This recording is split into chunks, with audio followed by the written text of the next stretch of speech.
sendiri gimana? Alhamdulillah baik. Nah, aku mau ngajak ngobrol sebentar nih. Kan beberapa hari yang lalu kita sudah ngerjain tugas sama-sama ya, tugas UAS Usul Fiqh 1, yaitu review kitab Filosofi Usul Fiqh karangan Muhammad Hasan Hito, pembahasan tentang sunnah. Nah, yang dapat kamu pahami dari kitab itu, sunnah itu apa sih?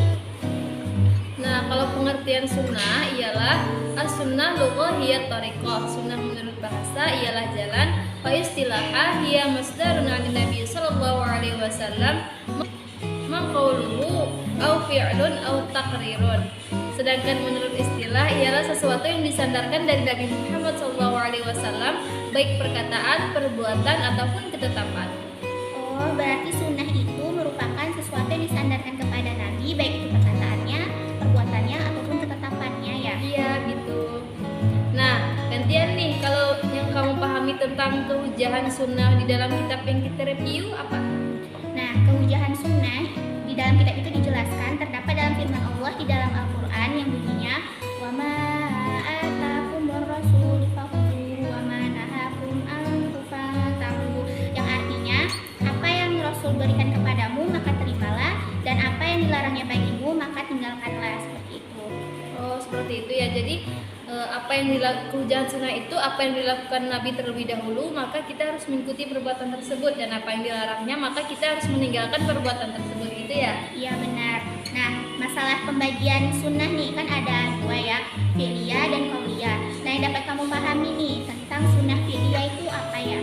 Pengertian sunnah fi'liyah ialah af'alun Nabi sallallahu alaihi wasallam hujjatan ka aqwaluhu wa hiya anwa'u ba'daha ya'tabirru tasyri'a lit-ta'sir, yaitu perbuatan Nabi Muhammad sallallahu alaihi wasallam hujjah sama seperti perkataannya, dan itu bermacam-macam, ada yang harus diikuti dan ada yang tidak.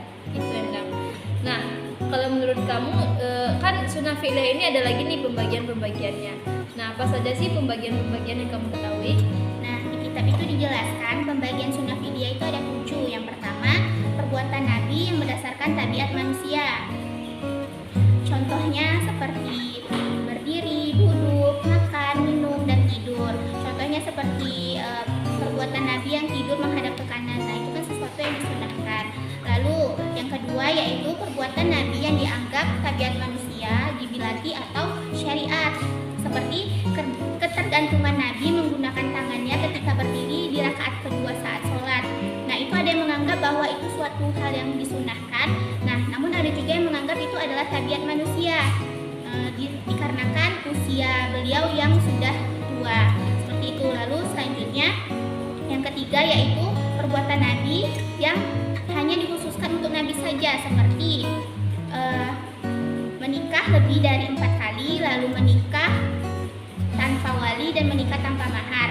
Lalu selanjutnya yang keempat yaitu perbuatan Nabi yang dianggap kehujahannya. Jadi saat Nabi mengatakan bahwa itu wajib maka wajib, kalau dia bilang sunnah maka sunnah, mubah maka mubah.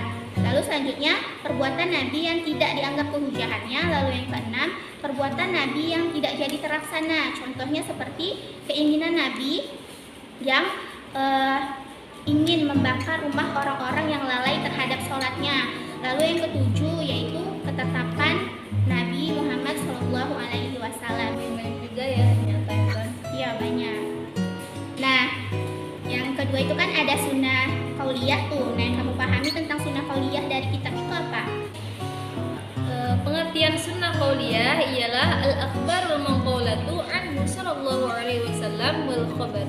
Sunnah qauliyah ialah sesuatu yang disampaikan oleh Nabi Muhammad sallallahu alaihi wasallam. Adapun khabar yaitu sesuatu yang dapat dipertanggungjawabkan kebenarannya dan tidak ada dusta pada zatnya. Oh, seperti itu ya. Iya. Nah, mau tanya nih, kesan dan pesan kamu nih selama mereview kitab ini gimana?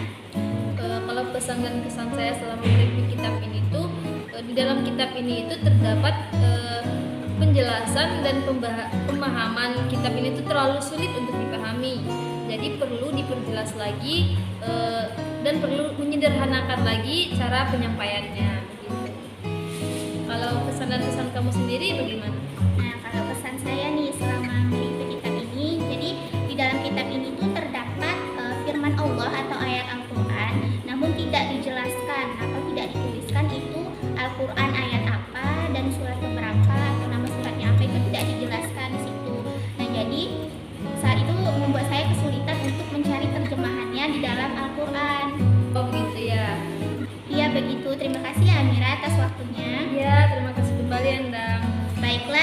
Sekian dialog interaktif dari kami. Bila ada kekurangan